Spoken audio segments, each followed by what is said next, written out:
ฟังธรรมกันเวลานี้ขณะนี้พวกเรามาปฏิบัติธรรมการปฏิบัติธรรมคือการเจริญสติก็ไปตั้งไว้ที่กายเป็นเบื้องต้นแต่มันก็ไปตั้งไว้ที่จิตด้วยทำอย่างเดียวมันควบคุมหลายอย่างเพราะว่ากายจิตที่เป็นส่วนใหญ่ๆเป็นกองใหญ่ๆมันก็คุมได้แต่การฝึกหัดเบื้องต้นเนี่ยเราเอากายเป็นนิมิตเอากายเป็นที่ตั้งก็จะเกิดการพบเห็นการศึกษาตามหลักของปฏิบัติจะต้องเกิดการพบเห็นไม่ใช่คิดเห็นพบเห็นกายจนเห็นกายเป็นสูตรว่ากายก็สักว่ากายไม่ใช่สัตว์บุคคลตัวตนเราเขาเป็นคำตอบออกมาจากความรู้สึกตัวภายในไปเห็นแล้วจึงตอบจึงพูดออกมาจึงแสดงออกมาว่ากายสักว่ากายไม่ใช่สัตว์บุคคลตัวตนเราเขาเห็นแจ้งจนชี้ลงไปสติเป็นการพบเห็นเข้าไปบอกเข้าไปพูดไม่ใช่คำพูดเป็นความรู้สึกภายในมันเป็นสูตรจนลื้อถอนตนที่มีอยู่ในกายมีแต่เห็นเรื่องของกายเป็นการเห็นไม่ได้เข้าไปเป็นเช่นพระอริยบุคคลชั้นต้นลื้อถอนกายเรียกว่าสักกายทิฏฐิไม่มีตนอยู่ในกายมีแต่เห็นเป็นอาการต่างๆลื้อถอนตนออกไปเสียได้เรียกว่าสักกายทิฏฐิไม่มีตนอยู่ในกายเห็นความร้อนความหนาวความหิวความปวดเป็นอาการเห็นมันร้อนเห็นมันหนาวเห็นมันปวดเห็นมันหิวไม่เอามาเป็นสุขไม่เอามาเป็นทุกข์ในเรื่องของกายไม่เอาชีวิตไปห้อยไปแขวนไว้กับกายเห็นเป็นปัญญาแล้วภาวะที่เคยสุขเคยทุกข์เรื่องของกายเอามาเป็นปัญญาพ้นออกจากกายได้เกี่ยวข้องกับกายถูกต้องตามความเป็นจริงแล้วมันก็มีสูตรมันร้อนมันก็หนาวมันร้อนก็อาบน้ำมันหนาวก็ห่มผ้าไม่ใช่เป็นตนเป็นปัญญาที่เขาไปเกี่ยวข้องอย่างถูกต้องหิวก็กินข้าวปวดเมื่อยก็พักผ่อนในรูปกองกายกองรูปเห็นในความเป็นจริงเห็นในความไม่เที่ยงเห็นในความไม่ใช่ตัวตนที่เป็นกองรูปเรียกว่าสูตรของมันเป็นอย่างนั้นไปเห็นเข้าจริงๆตอบได้จริงๆตอบครั้งเดียวจบไปตลอดชาติเห็นครั้งเดียวจบไปตลอดชาติมันก็มีเรื่องเดียวเรื่องของกายเรื่องของรูปกายานุปัสสนาเป็นการศึกษาที่ไปพบเห็นเป็นสูตรเป็นด่านไม่กักเมาไม่ได้แล้วเรื่องของกายเรื่องของเวทนาก็เหมือนกันเวทนาเป็นสุขเป็นทุกข์ที่มันเกิดขึ้นกับกายกับรูปส่วนรูปนี่แหละมันเป็นเหตุเมื่อมันทุกข์ก็ไปถึงจิตถึงใจทำให้ใจทุกข์กายเราก็ทุกข์ใจทุกข์ใจเราก็ทุกข์กายสุขกายเราก็สุขใจสุขใจเราก็สุขกาย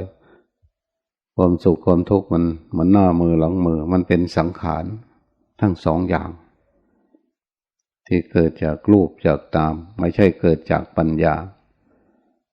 มันก็ผิวเผิน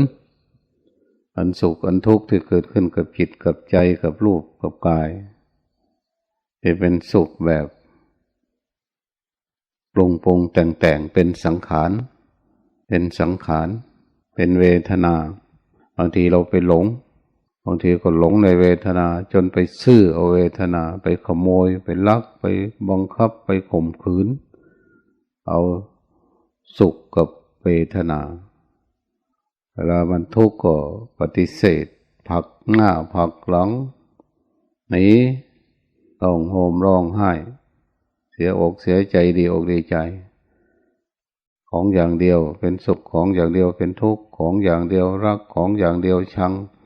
ของอย่างเดียวชอบของอย่างเดียวไม่ชอบในลักษณะของเวทนาเป็นสุขเป็นทุกข์เราเห็นแจ้งนะจนตอบออกไปได้เลยเวทนาก็สักว่าเวทนาไม่ใช่สัตว์บุคคลตัวตนเราเขาด่านนี่ก็กักเราไปอยู่แล้วกันกักเราไม่อยู่เห็นแจ้งในเวทนาเวทนาที่เกิดกับรูปกับนามเป็นปัญญาแล้วไม่ใช่เวทนารุ่นที่มันเป็นอุปาทานไปยึดไปติดเวทนาที่เกิดปัญญาห้ามล่วงได้ตลอดทั้งจิตนะที่มันคิดขึ้นมาโดยที่ไม่ได้ตั้งใจมันเป็นความคิดแต่ก่อนเคยมีตัวมีตนอยู่ในความคิดแต่คิดขึ้นมาก็หอบหิ้วไปได้คิดสุขก็สุขคิดทุกข์ก็ทุกข์คิดรักก็รักคิดหลงก็หลงคิดโกรธก็โกรธก็หลงไปกับความคิด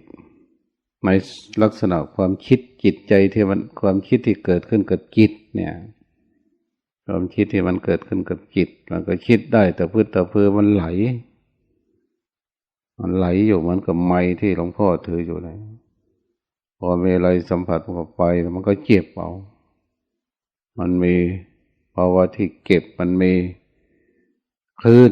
เมื่อมีกระทบกับไฟกลายเป็นเสียงจิตก็เหมือนกันมีอะไรมาสัมผัสกับไฟกันเป็นสุขเป็นทุกข์เพราะความคิดไปต่างๆนานาไม่เป็นสุขเป็นทุกข์ก็คิดไปไม่ใช่ตัวใช่ตนอยู่ตรงนั้นที่เห็น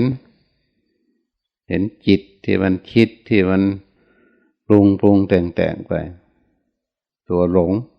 พาให้เกิดความคิดเป็นปี่เป็นขลุ่ยเข้าไปพอมาเห็นเขาโอ้โธ่แต่ก่อนเราไม่เคยเห็นความคิดตัวเองนึกว่าตัวว่าตนไปทั้งหมด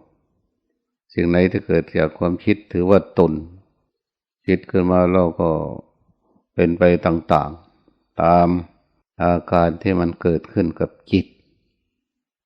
เห็นแล้วก็เป็นปัญญาเอาความคิดเห็นความคิดเนี่ยเห็นความคิดเห็นที่เกิดขึ้นกับจิตเนี่ยมันก็เป็นปัญญาจนตอบได้เลยว่าจิตก็สักว่าจิตไม่ใช่สัตว์บุคคลตัวตนเราเขามันกักไม่ได้แล้วบัดผ่านถ้าจะเป็นด่านมันกักมันขวางมันกั้นทำให้สยบทำให้อยู่ผู้ที่เจริญสติเนี่ยถือว่าผ่านได้เหมือนด่านที่มันกักเราเดินทางไปโน่นไปนี่เราผ่านได้เรามีความถูกต้องเราชอบทำโดยเพราะความรู้สึกตัวนะมันทำให้เกิดการผ่านได้อย่างสะดวกสบายตลอดทั้งไปเห็นสิ่งที่ครอบความจิตเห็นความง่วงเหงาหานอนความลังเลสงสัยความคิดพุ่งซ่านพยาบาทอะไรต่างๆที่มันเกิดขึ้นขวางกั้นเป็นภูเขาลูกแรกผู้ปฏิบัติธรรมย่อมหนีไม่พ้นเป็นความง่วงเหงาหานอนความคิดพวกนี้พระพุทธเจ้าก็เดินไปทางนี้แหละถ้าใครเห็นความง่วงความลังเลสงสัยเห็นความคิดที่มันเกิดขึ้นในเวลาเราเจริญสติทำให้เราหลงไปแสดงว่าเราเดินไปทางเดียวเส้นเดียวทางเดียวกับพระพุทธเจ้าจนพระพุทธเจ้าเลยตรัสว่าเป็นภูเขาลูกแรกที่ขวางจิตไม่ให้บรรลุคุณงามความดีไม่ให้สติงอกงามความง่วงเหงาหานอนเราก็รู้สึกตัวอาจจะเปลี่ยนความง่วงเป็นความรู้สึกตัวเป็นปัญญาโอ้โธ่เห็นความง่วงมันเกิดขึ้นมาเห็นความลังเลสงสัยเห็นความคิดที่มันเกิดขึ้นในเวลาเราเจริญสติเราต้องเห็นไว้ในลักษณะแบบนี้แล้วการปฏิบัติธรรมมันสิ่งที่ผ่านหน้าผ่านตาเหมือนตาที่เรามองไปข้างหน้า สิ่งที่อยู่ตรงหน้าเรามันก็เกิดการเห็นมันก็เห็นแต่เห็นบางอย่างเราก็ไม่ไปสยบเราก็ไม่ไปคล้องอยู่เหมือนเราเดินทางเห็นสองข้างทางเห็นตรงหน้าตรงตาเห็นขวากเห็นน้ำเราก็ข้ามไปเห็นหลุมเห็นบ่อเราก็ข้ามไปการเกิดสิ่งไหนที่ไม่ใช่สติมันขวางเราก็ผ่านไปรู้สึกตัวเห็นแล้วเห็นอีกเห็นสิ่งเก่าๆเห็นแล้วเห็นอีกเห็นของเก่าเห็นแล้วเห็นอีกมันก็พัฒนาไม่ใช่ว่ามันจะหลงในตรงที่มันเห็นเรื่องเก่าๆเห็นมือที่มันเคลื่อนไหวไปมาเห็นกายเห็นเวทนาเห็นความคิดเห็นสิ่งที่ครอบงำจิตใจเป็นความสุขเป็นความทุกข์บ้างเรียกว่าธรรมทั้งหลายไม่ใช่ตัวตนธรรมก็คือการสิ่งที่มันเกิดขึ้นกับจิตเป็นกุศลเป็นอกุศลกุศลก็คือความหลงในความสุขหลงในความรู้หลงในความคิดเหตุผลต่างๆอกุศลก็หลงในความทุกข์หลงในความโง่หลงงมงายไปก็ไม่ตัดสินใจไปตามความโกรธตัดสินใจไปตามความทุกข์ตัดสินใจไปตามความโลภความหลงไปไม่หลงก็พยายามสร้างให้มันหลงหาเรื่องที่จะให้มันหลงเห็นความโกรธเจอเกิดความหลงก็พยายามปลุกให้มันหลงอยู่เรื่อยทำไมย่ำคิดเรื่องเก่าให้มันหลงก็กลายเป็นความหลงที่เป็นไปเปื้อนเราติดไปวันนี้เรามีสติมันไม่เป็นเหมือนเมื่อโกรธมันหลงก็เห็นความหลงเห็นความหลงบ่อยๆการเห็นสิ่งเก่าบ่อยๆที่มันไม่ใช่ที่เรื่องการกระทำของเราก็เกิดปัญญาตรงนั้นด้วยจนเห็นเช่นเห็นกายที่มันเคลื่อนมันไหวอยู่เนี่ยเห็นไปเห็นมาดูไปดูมาเห็นลักษณะที่มันเคลื่อนไหวเป็นเดินเป็นคิดเป็นสุขเป็นทุกข์เป็นร้อนเป็นหนาวเป็นมันอยู่ด้วยกันมันก็เห็นเป็นรูปธรรมเห็นเป็นนามธรรมพอเห็นเป็นรูปเห็นเป็นนามมันก็สรุปให้เป็นกองรูปเป็นกองนามแต่ก่อนเราเรียกว่าเวทนา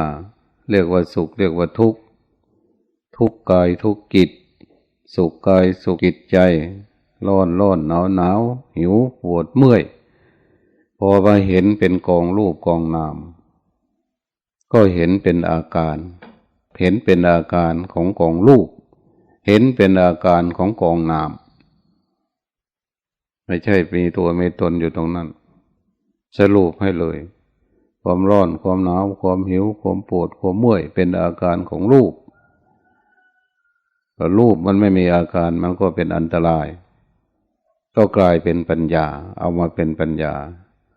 ไม่ใช่เอาเป็นสุขเป็นทุกข์เพราะเรื่องของกายไม่ใช่เป็นสุขเพราะเรื่องของจิตกายก็คือของกองรูปความรู้สึกคิดนึกต่างๆเป็นกองนามความหลงความโกรธความรักความชังวิตกกังวลเศร้าหมองมันเป็นอาการของนามเป็นอาการของจิตใจมันก็ต้องมีอาการเช่นนั้นอาการที่มันเกิดขึ้นกับรูปอาการที่มันเกิดขึ้นกับนามไม่มากมายหลายอย่างเราก็สรุปว่าเป็นอาการไม่มีตัวมีตนอยู่ตรงนั้นแต่ก่อนก็หมดเนื้อหมดตัวอยู่กับอาการต่างๆถ้าหลงก็กูหลงถ้าสุขก็กูสุขกูทุกข์กูร้อนกูหนาวกูโกรธกูรักกูชังทำตามอาการก็ถูกหลอกก็ถูกความโกรธหลอกถูกความโลภหลอกถูกความหลงหลอกถูกความรักความชังถูกการปรุงแต่งหลอกบัดนี้พอเห็นอาการก็หยุดเป็นปัญญาเกี่ยวข้องกับรูปเกี่ยวข้องกับนามเป็นอาการที่มันเกิดขึ้นกับรูปถ้ามันไม่มีอาการมันก็อันตรายก็ถือว่าเป็นปัญญาขอบคุณเขาที่เขาร้อนเขาหนาวขอบคุณเขาที่เขาปวดเขาเมื่อยขอบคุณเขาที่เขารู้จักหิวในกองรูปกองนามก็เป็นเช่นนั้นมันเป็นตกอยู่ในสภาพไตรลักษณ์ความไม่เที่ยงความเป็นทุกข์ความไม่ใช่ตัวตนตัวของมันก็ไม่ใช่ตัวของมันก็เป็นไปตามอาการที่มันเกิดขึ้นแล้วเราก็ ผู้มีสติผู้มีปัญญาก็เข้าไปเกี่ยวข้องกลายเป็นปัญญากลายมาเป็นปัญญาสิ่งต่างๆที่เคยสุขเคยทุกข์มาเป็นปัญญาพบเห็นเข้ารู้แจ้งในกองรูปกองนามก็ดูแลรักษารูปดูแลรักษานามถูกต้องแต่ก่อนรูปนามพาให้ทำชั่วพาให้ทำผิดศีลผิดธรรมเสียเวลาเบียดเบียนตนเองเบียดเบียนคนอื่นเป็นทุกข์เพราะกองรูปกองนามเป็นสุขเพราะกองรูปกองนามบางทีเราก็หลงเอามาเป็นสุขหลงเอามาเป็นทุกข์หาความสุขความทุกข์จากกองรูปกองนามไม่ใช่ปัญญามันไม่ใช่อยู่ในลักษณะแบบนี้เช่นคนเป็นโรคขี้กลาดมีความสุขเพราะเกลามีความสุขเพราะเกลาถ้าเกลาเรามันขี้กลาดมันคันถ้ามันคันเราก็ต้องเกลาพอเกลาเราก็มีความสุขบ้างแต่ว่าวิธีที่จะรักษาขี้กลากให้มันหายเนี่ยอันนี้ไม่ต้องเกลานะนี่จึงจะเรียกว่าสุขขอไข่สุขกอไก่ก็คือเกลาสุขขอไข่คือไม่ต้องเกลาไม่ต้องเป็นสุขเป็นทุกข์เพราะกองรูปกองนามอีกแล้วไม่ต้องเกลาอีกเรื่องที่เกิดขึ้นกับรูปกับนามเห็นแจ้งเป็นปัญญานะรักษาเอารูปเอานามมาทำความดีเอารูปเอานามมาละความชั่วเอารูปเอานามไปทำความดีที่อาศัยรูปอาศัยนามเนี่ยทำดีได้เยอะทำดีได้มากไม่เสียเวลาที่จะเอารูปเอานามไปทำชั่วเคยสูบบุหรี่เคยกินเหล้าเคยโกรธเคยโลภเคยหลงกังวลหมดไปแล้วบัดนี้เหลือแต่รูปที่เอามาทำความดีได้สำเร็จเอารูปมาละความชั่วได้สำเร็จเอานามมาทำความดีได้สำเร็จเอานามมาละความชั่วได้สำเร็จก็กลายเป็นประโยชน์ตนประโยชน์ท่านมันไปทางนี้นะปฏิบัติธรรมไม่ใช่ไปเห็นนิมิตเห็นสีเห็นแสงเห็นความสงบที่มันไปอยู่ที่มันทับเอาไว้ไม่ใช่แบบนั้นสงบแบบศิลาทับหญ้าอันนั้นไม่ใช่ออกจากความสงบหญ้ามันก็เกิดขึ้นมาอีกการปฏิบัติธรรมมันเป็นการเห็นแจ้งนี่เราก็เห็นตั้งแต่เริ่มต้นแล้วเห็นกายเนี่ยเห็นเวทนาเห็นความคิดเห็นสิ่งเหล่านี้เลยมันเกิดขึ้นทีไรก็เห็นแจ้งเห็นแล้วเอาไว้ที่หลังเอาไว้ข้างหลังเรื่อยๆไปความหลงเกิดขึ้นก็รู้แล้วเพราะว่ารู้แล้วมันก็จบไปแล้วอะไรที่มันเกิดขึ้นกับรูปกับนามกับกายกับจิตใจเราเนี่ยตัวสติเป็นตัวเฉลยไปเรื่อยๆไปได้หลักฐานของรูปของนามรูปนามมันบอกมันคืออะไรมันเปิดตัวกองรูปมันก็เปิดตัวให้รู้ให้เห็นหมดเห็นครบเห็นถ้วนไม่มีตรงไหนปิดบังอำพรางกองนามก็เปิดตัวให้เราได้รู้ได้เห็นความไม่เที่ยงความเป็นทุกข์อย่างไรแต่ก่อนเราเคยเป็นสุขเคยเป็นทุกข์เพราะความไม่เที่ยงสิ่งความไม่เที่ยงเกิดขึ้นเป็นทุกข์ร้องห่มร้องไห้เสียอกเสียใจความไม่ใช่ตัวตนก็พาให้เราเป็นทุกข์ความเป็นทุกข์ก็พาให้เราเป็นทุกข์ความเป็นทุกข์สร้างความทุกข์ความไม่เที่ยงก็สร้างความไม่เที่ยงกลัวความไม่ใช่ตัวตนก็ไปเอามาเป็นทุกข์บัดนี้มันเป็นปัญญาเห็นความไม่เที่ยงที่มันแสดงที่ใดก็เป็นปัญญารู้แล้วเห็นความเป็นทุกข์ก็เป็นปัญญาเห็นความไม่ใช่ตัวตนก็เป็นปัญญาเขาก็แสดงอยู่เสมอความไม่เที่ยงความเป็นทุกข์ความไม่ใช่ตัวตนแต่ก่อนเราก็ถูกสิ่งเหล่านี้ครอบงำพอมาเห็นรูปเห็นนามตามความเป็นจริงในความไม่เที่ยงมันก็จะแสดงอยู่ตลอดตั้งแต่เกิดจนตายในความไม่ใช่ตัวตนมันก็แสดงตั้งแต่เกิดจนตายในความเป็นทุกข์ก็ต้องแสดงอยู่เช่นนั้นในกองรูปกองนามแต่สิ่งที่มันพัฒนาได้คือสติคือปัญญาที่ไปเห็นเขาเห็นความไม่เที่ยงเห็นความเป็นทุกข์เห็นความไม่ใช่ตัวตน ไม่ใช่เป็นธรรมดาเป็นสิ่งที่นำให้ถึงมรรคผลนิพพานดังที่เราสวดทำวัดเช้าทำวัดเย็นสัพเพสังขาราอนิจจาติยถาปัญญายปัสสติเมื่อใดบุคคลเห็นด้วยปัญญาว่าสังขารทั้งหลายไม่เที่ยงเมื่อนั้นย่อมเหนื่อยหน่ายในสิ่งที่เป็นทุกข์ที่ตนหลงนั่นแหละเป็นทางแห่งพระนิพพานอันเป็นธรรมหมดจดการเห็นความไม่เที่ยงไม่ใช่เล็กน้อยทำให้หลุดพ้นทำให้ไม่มีภพชาติตรงนี้ไม่เป็นไม่หลงไม่เอามาเป็นตัวเป็นตนในความไม่เที่ยงไม่เอามาเป็นทุกข์ไม่วิตกกังวลเมื่อนั้นย่อมเหนื่อยหน่ายในสิ่งที่เป็นทุกข์ที่ตนหลงนั่นแหละเป็นทางแห่งพระนิพพานอันเป็นธรรมหมดจดสัพเพสังขาราทุกขาติยถาปัญญายปัสสติเมื่อใดบุคคลเห็นด้วยปัญญาว่าสังขารทั้งปวงเป็นทุกข์เมื่อนั้นย่อมเหนื่อยหน่ายในสิ่งที่เป็นทุกข์ที่ตนหลงนั่นแหละเป็นทางแห่งพระนิพพานอันเป็นธรรมหมดจดความทุกข์แท้ๆทำไมเกิดเป็นพุทธะ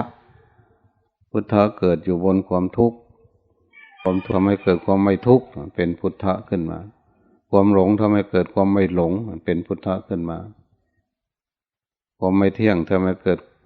เห็นแจ้งทำให้เกิดเป็นพุทธะขึ้นมาพุทธะหมายถึงตัวปัญญาไม่ใช่เกิดเป็นรูปเป็นตัวเป็นตนพุทธะจริงๆคือธรรมะที่เป็นตัวสติตัวปัญญาเช่นพระวักกลิเห็นพระพุทธเจ้าศรัทธาต้องไปกราบไปไหว้จับนิ้วมือจับชายจีวรหลงในพระรูปของพระองค์ไม่ใช่ผู้ใดเห็นธรรมผู้นั้นเห็นพระพุทธเจ้าผู้ใดไม่เห็นธรรมผู้นั้นไม่เห็นพระพุทธเจ้าเห็นธรรมก็คือธรรมทั้งหลายที่เกิดขึ้นในบนรูปบนนามเป็นกุศลก็มีเป็นอกุศลก็มีเราก็ใช้กุศลคือความเฉลียวฉลาดออกจากทุกข์ไม่ใช่ฉลาดเพื่อหลอกลวงตัวเองหลอกลวงคนอื่นฉลาดออกจากทุกข์เปลี่ยนความทุกข์ให้เป็นความไม่ทุกข์เป็นเรียกว่ากุศลเปลี่ยนความหลงให้เป็นความไม่หลงเรียกว่ากุศลเปลี่ยนความโกรธให้เป็นความไม่โกรธเรียกว่ากุศลเปลี่ยนความวิตกกังวลอะไรต่างๆที่มันเกิดอุปทานที่เป็นยึดเอามานั่นแหละเป็นกุศลเป็นความฉลาดหรือพูดง่ายๆคือเปลี่ยนร้ายเป็นดีเปลี่ยนผิดเป็นถูกเป็นนักเปลี่ยนแปลงความร้ายเป็นความดีมาอย่างไรเปลี่ยนเป็นความฉลาดแล้วมันก็เปลี่ยนได้ก็เปลี่ยนได้เพราะเรารู้สึกตัวไม่ใช่ไปยอมมันเช่นแต่ก่อนเรายอมมันหลงก็ไปกับความหลงมันโกรธก็ไปกับความโกรธมันทุกข์ก็ไปกับความทุกข์แบบนี้มันเปลี่ยนมันเกิดขึ้นมาเพื่อให้เราเปลี่ยนเพื่อให้มันเปลี่ยนเพื่อให้เกิดการเปลี่ยนปฏิบัติคือเปลี่ยนคือกลับคือเปลี่ยนผิดเป็นถูกเปลี่ยนทุกข์เป็นไปทุกข์นะเรารู้สึกตัวความรู้สึกตัวเนี่ยพาให้พัฒนาเป็นศีลเป็นสมาธิเป็นปัญญาเป็นมรรคเป็นผลเป็นญาณเป็นฌานแต่รู้มากก็กำลังของความรู้นะเอาถ้าจะเหมือนสิ่งที่เผาผมรู้สึกตัวมันเผากิเลสเผาความโลภความโกรธความหลงไม่ให้เหลือรู้สึกที่ใดอะไรก็ตามถ้ารู้สึกตัวถ้าพลังแห่งความรู้สึกตัวนะกำจัดกิเลสธรรมทั้งหลายได้เช่นเราก็ใช้ได้แล้วตั้งแต่เริ่มต้นพอมันหลงทีไรรู้สึกตัวเนี่ยความหลงก็หายไปพอมันโกรธทีไรรู้สึกตัวความโกรธก็จะหายไปหรือเบาบางลงอย่างพระสกิทาคามีเนี่ยก็ไม่ใช่เรื่องอื่นพระของพระสกิทาคามีก็ทำลายความโลภความโกรธความหลงเบาบางลงหรือหมดไปสำหรับพระโสดาบันเนี่ยก็ทำลายสักกายทิฏฐิวิกิจกิจฉาสีลปัตตปรมาส3 ข้อเท่านั้นความอะไรที่เกิดขึ้นกับกายไม่เอามาเป็นปัญหาเองเรียกว่าสักกายทิฏฐิไม่มีตนอยู่ในกายไม่มีตนอยู่ในกายเรื่องของกายไม่มีตนเห็นแล้ว สักกายทิฏฐิไม่มีตนอยู่ในกายเรียกว่าพระโสดาบันไม่เอาทุกข์ต่างๆที่เกิดขึ้นกับกายไม่มีตนที่จะเอามาเป็นทุกข์อยู่ในกายในรูปนี่เป็นปัญญาวิกิตขีฉาไม่สงสัยแล้วเรื่องกายเรื่องจิตใจไม่สงสัยไม่มีความยึดมั่นถือมั่นไม่เป็นศีลพจน์ถือศักดิ์สิทธิ์ตัวเกิดเป็นปัญญาศีลปตปรมาสเนี่ยจริงจังกับกายกับรูปกับนามไม่ใช่เห็นเป็นปัญญาแต่ก่อนเรากิ่งกับกายกับจิตแต่คิดสิ่งใดก็ตัดสินใจทำตามความคิดแต่กายมันเกิดอะไรขึ้นมาก็ตัดสินใจเป็นสุขเป็นทุกข์เพราะกายพระโสดาบันทำลายลงได้ส่วนพระอนาคามีเพิ่มไปอีกกามราคะปฏิฆะตลอดถึงทำลายความโลภความโกรธความหลงลงไปความเป็นพระไม่ใช่เป็นรูปเป็นแบบเป็นคุณธรรมดังที่เราสวดพระสงฆ์เกิดจากพระสัทธรรมมีการปฏิบัติดีเป็นต้นเกิดจากพระสัทธรรมคือความจริงในชีวิตจิตใจของเราความโกรธมันไม่จริงความไม่โกรธเป็นเรื่องจริงความทุกข์มันไม่จริงความไม่ทุกข์เป็นเรื่องของจริงมีการปฏิบัติดีเกิดจากพระสัทธรรมเห็นความไม่จริงเห็นความเป็นจริงความหลงมันไม่จริงสัมผัสดูแล้วความรู้สึกตัวความไม่หลงเนี่ยมันเป็นจริงความโกรธมันไม่จริงไม่ต้องไปเสียเวลาเพราะความโกรธอีกความไม่โกรธเนี่ยแหละมันจริงกว่าเป็นธรรมกว่าพระสัทธรรมใครเป็นผู้บอกเราต้องบอกตัวเราเพราะเห็นกับหน้ากับตาต่อหน้าต่อตาทุกวันทุกเวลาเราปฏิบัติความหลงก็ผ่านหน้าผ่านตาผ่านดวงตาภายในคือสติสัมปชัญญะเป็นดวงตาภายในเห็นแต่ว่ารู้แล้วก็ว่าได้รู้แล้วสิ่งไหนที่มันเกิดขึ้นที่ไม่ใช่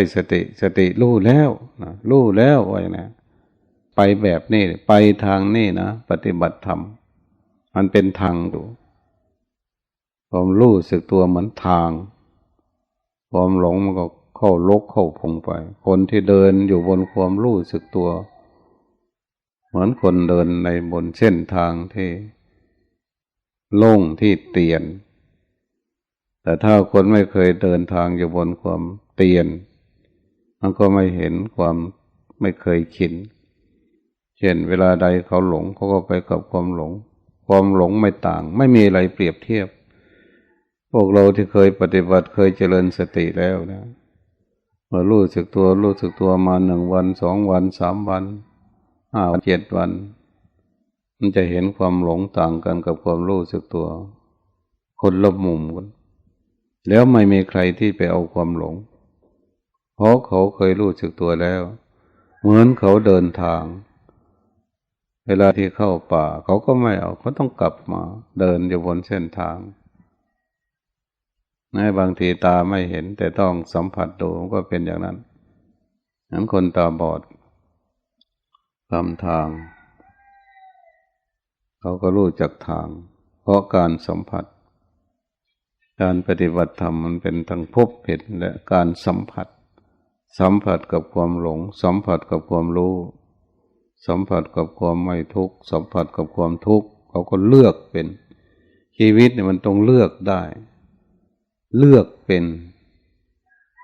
บุญวาสนามันเลือกได้ถ้าปฏิบัติไม่ใช่บุญวาสนาแข่งขันกันไม่ได้มันได้อยู่ถ้าเป็นการกระทำวาสนาวาดก็คือทำเอาแต่งเอาเขียนเอาเลือกความรู้สึกตัวเลือกความไม่หลงเลือกความไม่โกรธเลือกความไม่ทุกข์เพราะผู้ที่เจริญสติเวลาใดที่มันหลงขึ้นมาเขาจะไม่เอาเขาจะเลือกเป็นแล้วนะเวลาใดที่มันโกรธเขาจะเลือกเป็นเวลาใดที่มันทุกข์เขาจะเลือกเป็นพ้นไปล่วงข้ามไปต่างเก่าพ้นภาวะเดิมเรียกว่าวิปัสสนาเรื่องปัญญาสู่มรรคสู่ผล มรรคผลก็ไปแบบนี้ไม่ใช่ตายแล้วจึงจะต้องไปได้มรรคได้ผลตั้งแต่หนุ่มน้อยเช่นพระโสดาบันพระ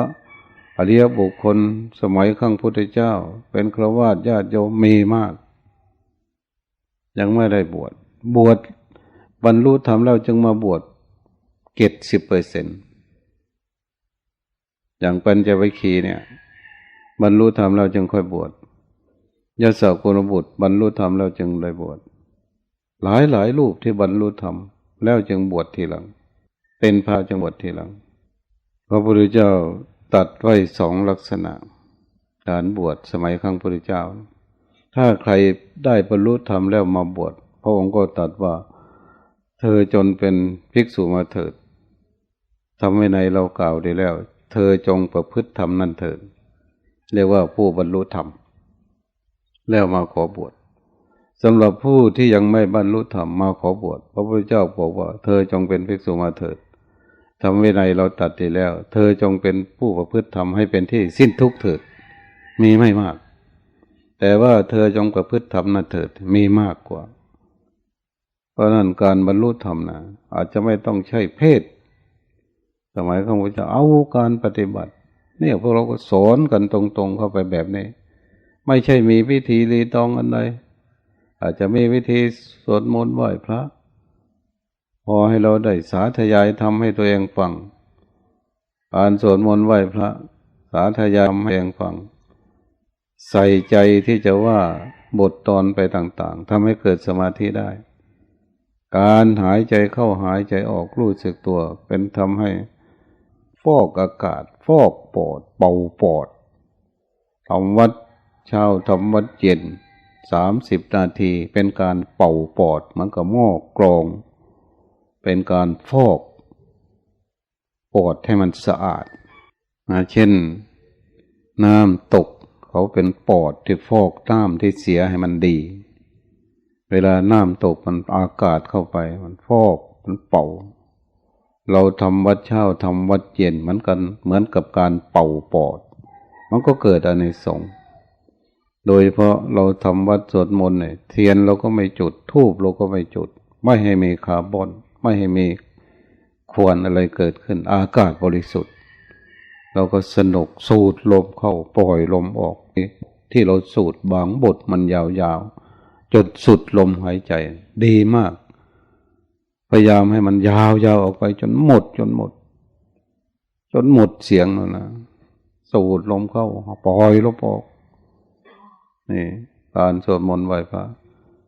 เป็นส่วนหนึ่งที่ให้เป็นส่วนประกอบไม่ใช่เรามาเอาดีตรงนี้เราเอาสิ่งที่มันจะถูกเก่งๆชนกันจริงๆจะเอ๋กันจริงๆจะเอ๋กับความหลงมันจะเกิดขึ้นทางไหนจะเอ๋แต่เพื่อพบกันหน้าต่อหน้าตาต่อตามีสติรู้สึกตัวมีสติรู้สึกตัวต่อหน้าต่อตาตาต่อตาฝันต่อฝันความเป็นจริงเราต้องเป็นความเป็นจริงธรรมย่อมชนะอธรรมอยู่เสมอถ้าเรามาสร้างความรู้สึกตัวสร้างความรู้สึกตัวรู้สึกตัวเอาไว้เป็นหลักเป็นเกณฑ์เป็นฐานตั้งไว้บ้านเรือนที่มีฐานตั้งไว้ชีวิตเราก็มีฐานเป็นที่ตั้งอย่าวางเลื่อนลอยเหมือนเสาหลักปักขี้โคลนไม่ได้อะไรพัดไปก็เอ็นไปเสาหลักปักขี้โคลนลมพัดไปทางไหนก็เอ็นไปทางนั้นความรักเกิดขึ้นก็ไปกับความรักความชังเกิดขึ้นก็ไปกับความชังความสุขเกิดขึ้นก็ไปกับความสุขความทุกข์เกิดขึ้นก็ไปกับความสุขไม่ได้ชีวิตเราไม่ใช่เป็นเช่นนั้นต้องเป็นศิลาแท่งทึบไม่สะเทือนพระลมผู้ประพฤติธรรมไม่หวั่นไหวเพราะนินทาสรรเสริญเพราะเรารู้มีฐานเป็นที่ตั้งจึงเหมาะแก่การทำงานทำการเหมาะแก่การประกอบอาชีพเหมาะแก่การเป็นผัวเป็นเมียเหมาะแก่การเป็นพ่อเป็นลูกเหมาะแก่การเป็นเพื่อนเป็นมิตรเหมาะแก่ความเป็นครูอาจารย์เหมาะแก่ความเป็นพระเป็นเจ้าเป็นสงฆ์จึงเป็นความเหมาะสมผู้ถึงธรรมที่จะไปประกอบการงานอาชีพถ้าไม่มีฐานอย่างนี้แล้วก็หลุดง่าย ไม่มีตึงไว้ให้แน่นก็หลุดพังลงไปเหมือนกับสร้างบ้านดีๆแล้วเอาไฟเผามอดลงไปครึ่งบาปครึ่งบุญนะถ้าไม่ประพฤติธรรมมันครึ่งบาปครึ่งบุญ